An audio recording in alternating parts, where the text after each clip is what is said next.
السلام علیکم۔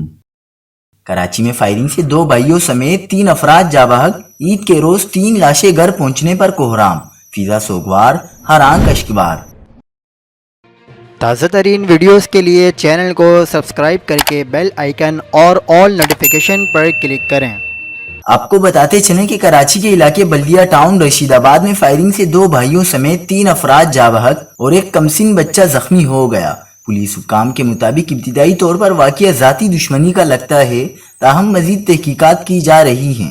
تینوں افراد موبائل فون کی دکان پر بیٹھے تھے۔ نامعلوم مسلح موٹر سائیکل سوار آئے اور فائرنگ کر دی۔ مرنے والے 2 بھائی کوہاٹ میں کسی کا قتل کر کے آئے تھے۔ جائے وقوع سے 12 سے زائد خول ملے ہیں۔ جاں بحق افراد کے کزن یاسر محمود نے میڈیا سے گفتگو کرتے ہوئے کہا کہ جاں بحق ہونے والوں میں میرے 2 کزن اور ایک رشتہ دار شامل ہیں۔ یاسر محمود کے مطابق گاؤں کا کوئی مسئلہ تھا، فائرنگ کر کے قتل کر دیا۔ دکان پر ایک اور کزن بیٹا تھا، ہو سکتا ہے اس نے دیکھا ہو کس نے فائرنگ کی۔ مزید خبروں کے لیے دیکھتے رہیے حق پاکستان نیوز۔